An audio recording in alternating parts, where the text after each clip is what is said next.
আজ শুরু করতে যাচ্ছি আরও একটি ধারাবাহিক গল্প, একটি সিরিজ গল্প। সকলের বহু প্রতীক্ষিত, বহু আকাঙ্ক্ষিত সিরিজ আজকে শুরু করতে যাচ্ছি। আসলে আরও আগেই শুরু করা উচিত ছিল, কিন্তু বিভিন্ন কারণে আমি সাহস করতে পারিনি এই সিরিজটি শুরু করার। তো গত বেশ কিছুদিন যাবৎ অনেক কমেন্ট করছেন আপনারা এই সিরিজটি পাঠ করার জন্য। আমি জানি না আপনারা ধরতে পেরেছেন কিনা কোন সিরিজটা শুরু করতে যাচ্ছি। আমি আশা করব আমার ইন্ট্রোটা শেষ করতে করতে আপনারা কমেন্ট সেকশনে আপনারা কমেন্ট করতে পারেন যে কোন সিরিজটি আমি আসলে শুরু করতে যাচ্ছি। এনিওয়ে, তো বহুল প্রতীক্ষিত আপনাদের কমেন্টের উপর ভিত্তি করে আমি মনে সাহস জুগিয়েছি যে না, ঠিক আছে, এখন আসলে সিরিজটা শুরু করা যেতে পারে। সেই সিরিজটার নাম হচ্ছে মাসুদ রানা। আমার, আপনাদের সকলের অনেক পছন্দের একটা ক্যারেক্টার। তাহলে শুরু করছি আজকে মাসুদ রানা সিরিজের একটি গল্প দিয়ে। গল্পটি বেশ কয়েকটা পর্বে বিভক্ত হয়ে আসবে পরপর। আশা করছি আপনাদের সহযোগিতা পাবো এই গল্পের ক্ষেত্রে, আপনারা সবাই শুনবেন। আর বলে রাখছি, এই চ্যানেলটিতে যদি আপনি নতুন হয়ে থাকেন তাহলে আমাদের অন্য গল্পগুলো শুনে দেখতে পারেন। আশা করছি ভালো লাগবে। আর চলে যাওয়ার আগে অবশ্যই চ্যানেলটি সাবস্ক্রাইব করে যাবেন। আর যারা অলরেডি সাবস্ক্রাইব করেছেন তাদেরকে জানাচ্ছি অসংখ্য ধন্যবাদ। তাহলে চলুন শুরু করছি আমাদের আজকের ধারাবাহিক গল্প মাসুদ রানা সিরিজের ধ্বংস পাহাড়। গল্পটি প্রথম প্রকাশ হয়েছিল 1966 সালের মে মাসে। 1। কফির কাপটা মুখে তুলতে গিয়ে থমকে গেলেন চিফ ইঞ্জিনিয়ার আরটি লারসেন। সামনে দাঁড়ানো লোকটার মুখের দিকে চাইলেন ভুরু কুঁচকে। তারপর ভাঙা বাংলায় বললেন, বলো কি আব্দুল, এটা সম্ভব? ফ্রন্টিয়ারের আব্দুল রহিম উত্তেজিত কণ্ঠে বলল, আমি নিজে 3 দিন দেখছি স্যার, কেউ আমার কথা বিশ্বাস করে না। এখন আপনার কাছে আইসি, হাজুর, কসম খোদার। আমাকে দেখাতে পারবে? ওকে থামিয়ে দিয়ে জিজ্ঞেস করলেন লারসেন। আলবত, আর আধা ঘন্টা পর আইব তারা। ও স্পুটবট হামাদের না, ফিশারিরও না, আজই দেখাতে পারি হাজুর। বেশ, তুমি যাও, ঠিক 7টায় আসছি আমি ড্যামের উপর। খুশি মনে সাহেবের বাংলো থেকে বেরিয়ে এলো আব্দুর রহমান। একবার ভাবল, আজ যদি ওরা না আসে, বোকা বনতে হবে সাহেবের কাছে। তারপর মাথা ঝাঁকিয়ে মনে মনে বলল, রোজ আসছে, আজ আসবে না কেন? নিশ্চয়ই আসবে। কাপ্তায় বাঁধের কাজ শেষ। পাওয়ার হাউস তৈরির শেষ পর্বের কাজ চলছে জোরে সোরে। তুমুল ব্যস্ততা, চারদিকে সাজ রব। প্রেসিডেন্ট আসবেন ড্যাম ওপেন করতে। এরই মধ্যে এই ফ্যাকরা। আজ 8 বছর ধরে প্রজেক্টের সার্ভে ডিপার্টমেন্টে কাজ করছে আব্দুর রহমান। কাপ্তাইকে সে ভালোবেসে ফেলেছে সমস্ত হৃদয় দিয়ে। ওর চোখের সামনেই তিল তিল করে বছরের পর বছর ধরে তৈরি হয়েছে এই বাঁধ। প্রজেক্টের খুঁটিনাটি ওর নখদর্পণে। ড্যামের সর্বাঙ্গীন মঙ্গলের দিকে লক্ষ্য রাখার গুরু দায়িত্ব ওর ধারণা ওরই উপর ন্যস্ত আছে। সীমান্ত প্রদেশের আব্দুর রহমান এখানে এসে সবার প্রিয় আব্দুল হয়ে গেছে। সাহেব শুভরা স্পিডবোটে করে বেড়াবেন, কিন্তু পাহাড়ি গ্রাম দেখতে যাবেন কিংবা 60 মাইল উত্তরে যাবেন হরিণ শিকারে, সঙ্গে যাবে কে? ওই আব্দুল। সবকিছুতেই ওর অক্লান্ত উৎসাহ। এই পার্বত্য চট্টগ্রামের কোথায় সে যায়নি। 40 মাইল পায়ে হেঁটে দুর্গম লুসাই হিলেও গিয়েছে সে সাহেবদের সঙ্গে। কদিন ধরে একটা ব্যাপার লক্ষ্য করে বড় উৎকণ্ঠিত হয়ে উঠেছে আব্দুল ভিতর। আর 2 দিন পর প্রেসিডেন্ট আসছেন প্রজেক্ট ওপেন করতে। ছোট্ট শহরটায় তাই অস্বাভাবিক চাঞ্চল্য। চারদিকে সাজ রব পড়ে গিয়েছে। প্রচুর আইবিসিআইডি ঘুরঘুর করছে শহরের আনাচে কানাচে। কিন্তু আইবি কর্মতৎপরতা বলে এই ঘটনাকে হালকা করে দেখতে পারেনি সে। তাই যদি হয় তবে ভুরভুরি কিসের? এক টিপ খৈনি নিচের ঠোঁট আর দাঁতের ফাঁকে যত্নের সাথে ছেড়ে দিয়ে সেটাকে ঠিক জায়গা মতো বসিয়ে নিল আব্দুল। তারপর স্পিলওয়েলের গার্ডরুমে ঢুকে দোনলা বন্দুকধারী দেশওয়ালি ভাইয়ের সাথে অনর্গল পশতু ভাষায় কিছুক্ষণ বাতচিত করল। ঠিক 7টায় দূর থেকে লার্সেন সাহেবকে আসতে দেখে এগিয়ে গেল আব্দুল। সন্ধ্যার আর দেরি নেই। কিছুক্ষণ চেয়ে থাকার পর রিজার্ভয়ারের মধ্যে দূরে একটা স্পিডবোট দেখে ভূত দেখার মতো চমকে উঠলেন মিস্টার লার্সেন। উঁচু একটা টিলার আড়ালে অদৃশ্য হয়ে গেল সেটা। আরও আধ ঘন্টা পর আব্দুলের কথা মতো সত্যি পানির উপরে ছোট ছোট বুদবুদ দেখা গেল। শক্তিশালী টর্চ জ্বেলে দেখা গেল সেই টিলার দিক থেকে বুদবুদের একটা রেখা ক্রমেই এগিয়ে আসছে বাঁধের দিকে। গজ 15 থাকতে এগোনোটা থেমে গেল। এবার এক জায়গাতেই উঠতে থাকলো বুদবুদ। মিস্টার লার্সেন উত্তেজিত হয়ে বললেন, মাই গড, আশ্চর্য! আব্দুল, তুমি ছুটে যাও তো, স্টোর থেকে আমার নাম করে 2টো অ্যাকোয়া লাং, ডুবুরির পোশাক নিয়ে এসো এক্ষুনি। আর যাওয়ার পথে লোকমানকে বলে যাও আমাদের স্পিডবোট রেডি করে ঘর থেকে যেন আমার রাইফেলটা নিয়ে আসে। যাও, কুইক। দৌড় দিল আব্দুল। ঠিক সেই সময় দূর থেকে একটা ইঞ্জিন স্টার্ট নেওয়ার শব্দ শোনা গেল। সেই টিলার দিক থেকে এলো শব্দটা। ক্রমে দূরে মিলিয়ে গেল সেই শব্দ। ফিরে চলে গেল স্পিডবোট। কাপ্তাইয়ের 5 মাইল উত্তর পশ্চিমে হাতের বাম দিকে একটা মাটির টিলা। এখন রিজার্ভয়ারের পানি বেড়ে ওঠায় ডুবু ডুবু। তারই ভিতর দামি আসবাবপত্রের সুসজ্জিত একটা প্রশস্ত ঘর। একটা সোফায় বসে আছেন গৃহস্বামী কবির চৌধুরী, আর অপর একখানায় ভারতীয় গুপ্তচর বিভাগের একজন উচ্চপদস্থ মাদ্রাজি কর্মকর্তা মিস্টার গোবিন্দ রাজলু। পাশের টিপয়ের উপর চায়ের কাপটা নামিয়ে রেখে গোবিন্দ রাজলু বলল, অসামান্য প্রতিভা আপনার মিস্টার চৌধুরী। এই পাহাড়ের মধ্যে এত বড় একটা গবেষণা কেন্দ্র তৈরি করলেন কি করে? এত সব যন্ত্রপাতি, এত রকম ব্যবস্থা, অথচ বাইরে থেকে কিছুই বুঝবার উপায় নেই। এই অকুণ্ঠ প্রশংসায় কিছুমাত্র বিচলিত না হয়ে চৌধুরী তীক্ষ্ণ দৃষ্টিতে একবার চাইল রাজলুর চোখের দিকে। তারপর বলল, আপনার প্রস্তাবে আমি রাজি আছি মিস্টার রাজলু। শুক্রবারেই ঘটবে ঘটনাটা। দেয়ালের গায়ে 2টো তাকের উপর থরে থরে সাজানো আছে বই। চৌধুরী উঠে গিয়ে একটা বোতাম টিপতেই দেয়ালের খানিকটা অংশ ঘুরে গেল। বই শুদ্ধ সামনের দিকটা অদৃশ্য হয়ে গেল পিছনে, আর পিছন থেকে সামনে চলে এলো একটা সিসিটিভি, অর্থাৎ ক্লোজড সার্কিট টেলিভিশন সেট। সেটটা চালু করে দিয়ে নিজের আসনে গিয়ে বসল চৌধুরী। গোবিন্দ রাজলু অবাক হয়ে দেখল পরিষ্কার কাপ্তাই ড্যামের ছবি দেখা যাচ্ছে টেলিভিশনে। এক আধটা গাড়ি সাগরে চলে যাচ্ছে বাঁধের উপরের রাস্তাটা দিয়ে। সামনে থই থই করছে জল। অল্প বাতাসে ছোট ছোট ঢেউ উঠছে সে জলে। রিজার্ভয়ারের জল এখন কতখানি? জিজ্ঞেস করল রাজলু। সি লেভেল থেকে 99 ফুট। এটা সার্ভে অফ পাকিস্তানের হিসাব। ড্যামের হিসাব অবশ্য আলাদা। ওরা সি লেভেলের 9 ফুট নিচ থেকে ধরে। ওরা বলবে এখন 108 ফুট। আচ্ছা, পুরো ড্যামের ফিল ম্যাটেরিয়াল কতখানি? মাত্র 3টেতেই কাজ হয়ে যাবে বলে মনে করেন? ফিল ম্যাটেরিয়াল হচ্ছে 15,66,80,000 CFS।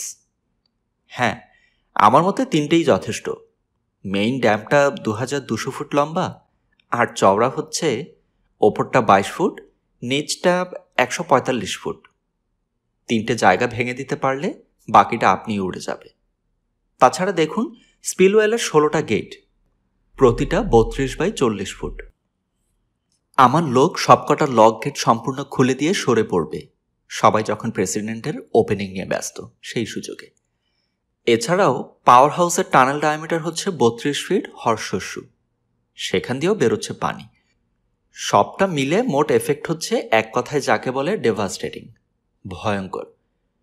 পুরো রিজার্ভয়ারের অর্থাৎ 253 বর্গমাইলের এতদিনকার জমা পানি একসাথে বেরোবার চেষ্টা করছে। কল্পনা করুন একবার। আপনি নিশ্চিন্ত থাকুন মিস্টার রাজলু, এই তোড়ের মুখে প্রেসিডেন্টের চিহ্ন মাত্রও খুঁজে পাওয়া যাবে না। পাক চীন প্যাক্ট নিয়েও ভারতকে আর মাথার ঘাম পায়ে ফেলতে হবে না। আমাকে আপনি আশ্চর্য করে দিচ্ছেন মিস্টার চৌধুরী। ভয়ানক নিষ্ঠুর লোক আপনি মশাই। এত সাংঘাতিক একটা কাজ এমন ঠান্ডা মাথায় কি করে করছেন আপনি? এতটুকু বিকার নেই। লক্ষ লক্ষ মানুষকে নিশ্চিত মৃত্যুর মুখে ঠেলে দিতে একবারও কি দ্বিধা হচ্ছে না? কিংবা হচ্ছে না এক বিন্দু বিবেক দংশন? দেখুন, সে অনেক কথা। আমাদের কারো হাতেই অত সময় নেই যে এ নিয়ে আলাপ করব। তবু এতটুকু আপনাকে বলতে পারি যে এমন হঠাৎ করে যদি প্রয়োজন হয়ে না পড়ত, তাহলে হয়তো এত প্রাণ নষ্ট না করে অন্য উপায় অবলম্বন করতাম আমি। কেবলমাত্র আকস্মিক প্রয়োজনের তাগিদেই আপনাদের সাহায্য নিতে হচ্ছে আমাকে, এবং কেবলমাত্র এই জন্যেই প্রজেক্ট ওপেনিংয়ের দিন ড্যাম ভাঙার গর্হিত প্রস্তাব আমাকে অনিচ্ছা সত্ত্বেও মেনে নিতে হলো। কথার ফাঁকে ফাঁকে বাঁকা পাইপটায় টোবাকো ভরা হচ্ছিল। এবার সেটা ধরিয়ে নিয়ে টেলিভিশন সেটের একটা নব সামান্য ঘুরিয়ে ছবিটা আরো পরিষ্কার করে দিল মিস্টার চৌধুরী। তারপরে কি দেখে চমকে উঠে এক্সকিউজ মি বলে একপাশে টেবিলের উপর রাখা ওয়্যারলেস ট্রান্সমিটারের সামনে গিয়ে বসল। হঠাৎ চৌধুরীকে এমন ব্যস্ত হয়ে উঠতে দেখে বিস্মিত গোবিন্দরাজলু টেলিভিশনের দিকে চেয়ে দেখল তাতে একজন মার্কিন সাহেবকে দেখা যাচ্ছে। হাত নেড়ে কাউকে কিছু নির্দেশ দিচ্ছে সে। বাঁধের কাছেই জলের মধ্যে কিছু লক্ষ্য করছে সাহেব টর্চ জেলে। কানে ইয়ারফোন লাগিয়ে 11 মেগাসাইকেলসে সিগন্যাল দিল Chowdhury. XYZ calling SB2, can you hear me? দুবার কথাটা বলল Chowdhury. SB2 speaking, hear you loud and clear. সাথে সাথে উত্তর এলো স্পিডবোট থেকে। 13 নম্বরকে বোটে ফিরিয়ে আনো, সিগন্যাল দাও। খানিকক্ষণ চুপচাপ থাকার পর উত্তর এলো, আমাদের সিগন্যাল পাচ্ছে না 13 নম্বর, অনেক দূরে চলে গেছে, এগিয়ে যাব সামনে? এক মুহূর্ত চিন্তা করে চৌধুরী বলল, না, ফিরে চলে এসো এক্ষুনি।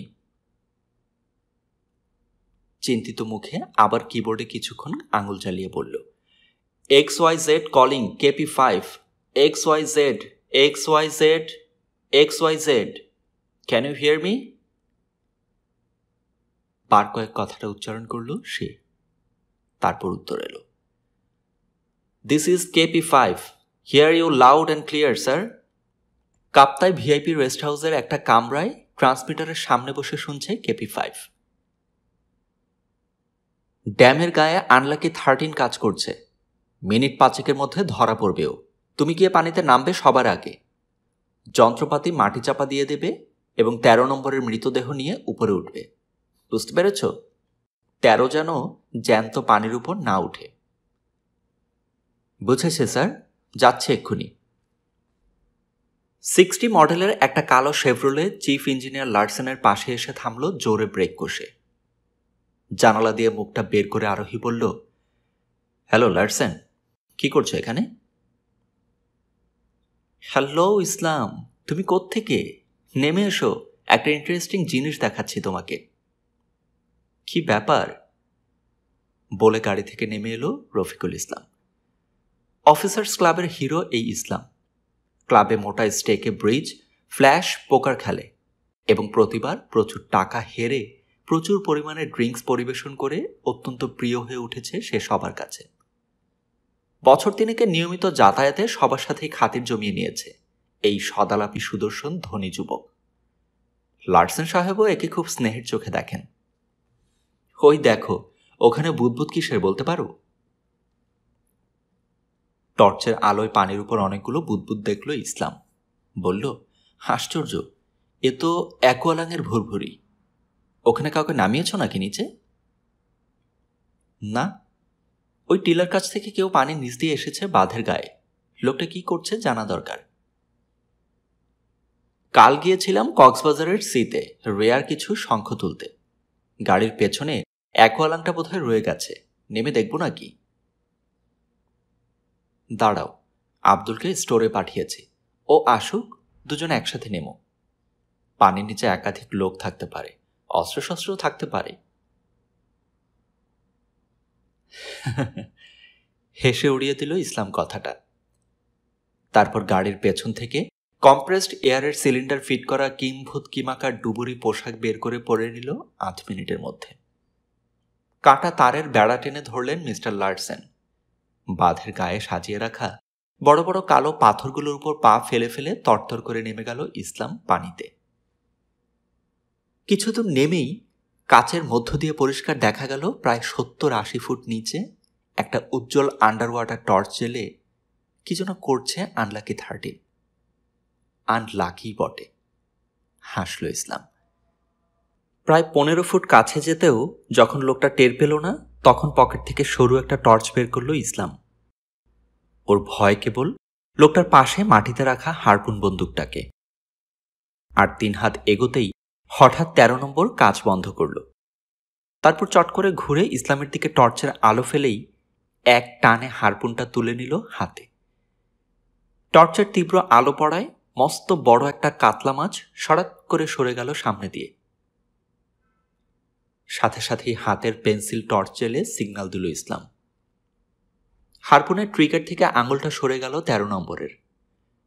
প্রত্যুত্তরে সেও সিগন্যাল দিয়ে হারপুনের সেফটি ক্যাচটা আবার তুলে নিল উপরে।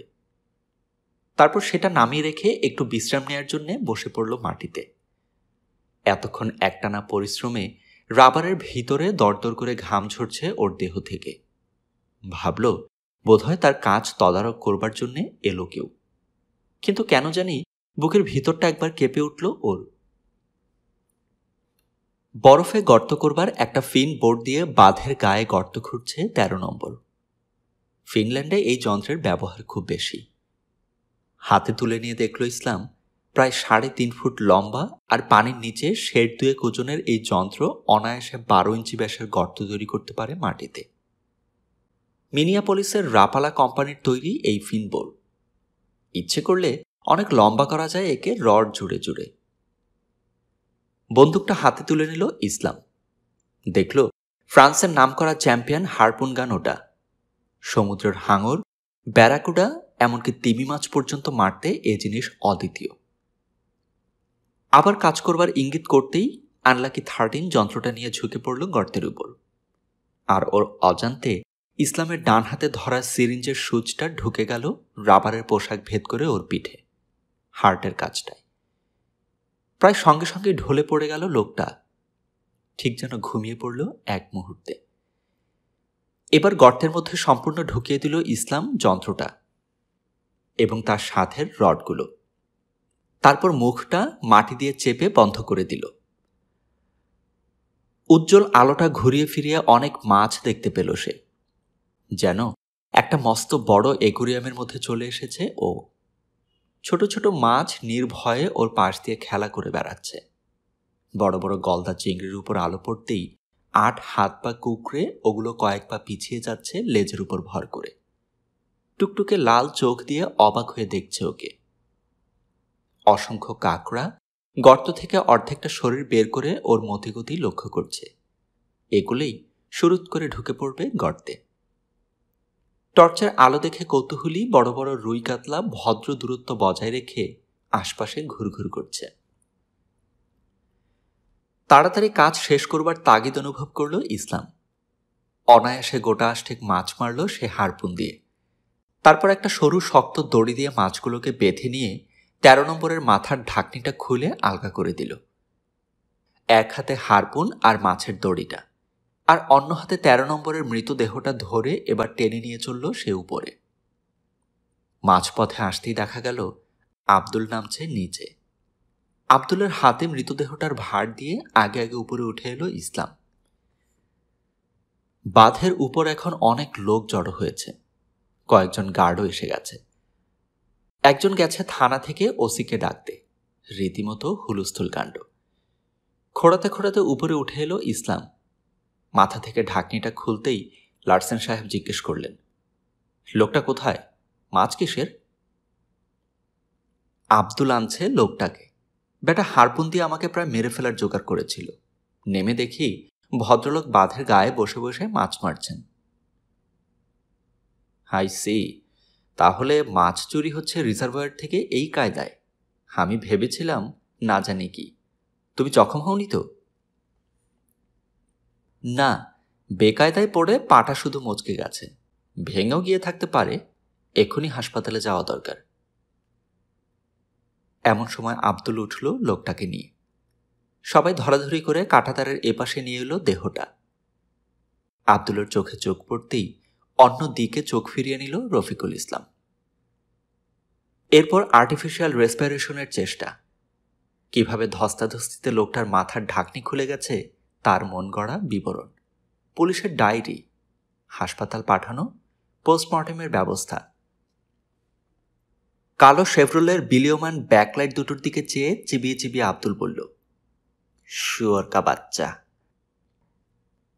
2 টেবিলের উপর পরিপাটি করে সাজানো হয়েছে ব্রেকফাস্ট। 1 গ্লাস অ্যাপল জুস কয়েক ঢোকে শেষ করে ঢক করে টেবিলের উপর গ্লাসটা নামিয়ে রাখল পাকিস্তান কাউন্টার ইন্টেলিজেন্সের উজ্জ্বলতম তারকা শ্রীমান মাসুদ রানা।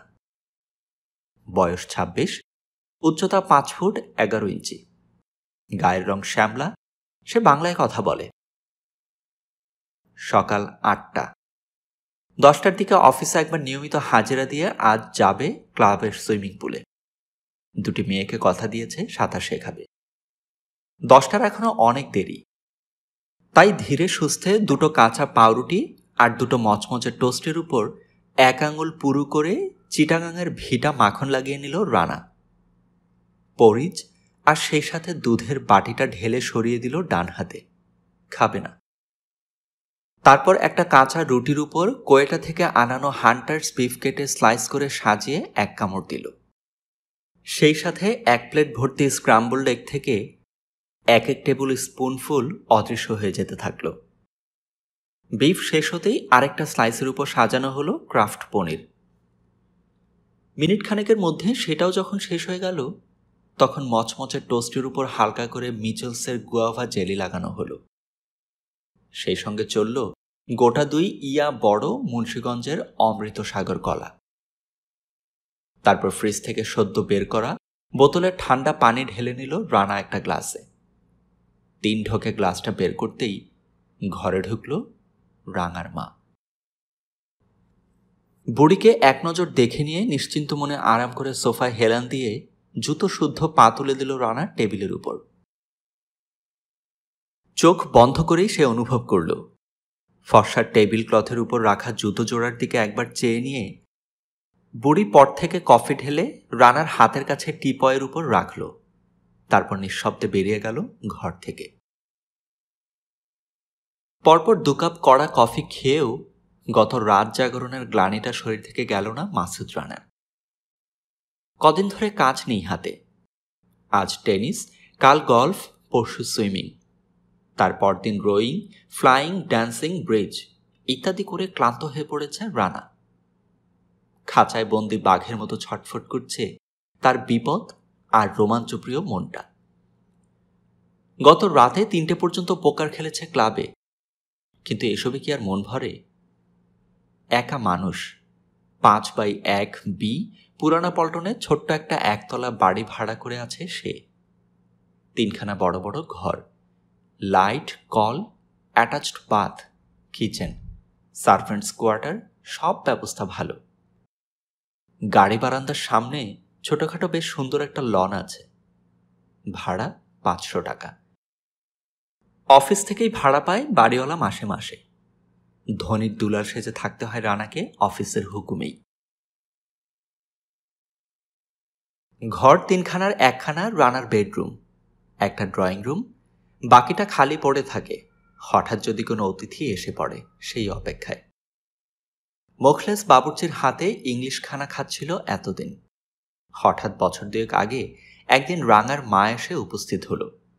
জিজ্ঞেস করল, ও আব্বা, রান্নার নোক লাগবি? প্রথম দর্শনেই রানার পছন্দ হয়ে গেল বুড়িকে। বয়স 55-র উপর, দাঁত একটাও নেই। এ বয়সেও শরীর একেবারে ঢিলা হয়ে যায়নি, 8-60 কর্মঠ চেহারা। আর আসল কথা হলো, কেন জানি রানার নিজের মরা মায়ের কথা মনে পড়ল ওকে দেখে। কোথায় যেন মিল আছে। বলল, ভালো রান্না করতে জানো? জানি। কথাটার মধ্যে আত্মপ্রত্যয় আছে। আগে কোথায় কাজ করেছ? ও মা, নোকের বাসায় কাজ করতে যাব কেন? আমার নিজেরই। হঠাৎ চেপে গেল বুড়ি। তারপর একটু মলিন হাসি হেসে বলল, বিটার বউয়ের সাথেই নাক করে আসছি। বাড়ি কোথায় তোমার? যশোহর। ছেলে বউ কোথায়? শিখানি। ও, পালিয়ে এসেছ ঢাকায়? দুদিন পর আবার মন টানলেই এখান থেকে পালাবে। যাও তুমি, এমন লোক আমার লাগবে না। এই উত্তরই যেন আশা করেছিল। ঠিক এমনভাবে কোনোরকম যুক্তিতর্কের অবতারণা না করেই চলে যাচ্ছিল বুড়ি। হঠাৎ রানা কিভাবে ডাকলো পিছন থেকে,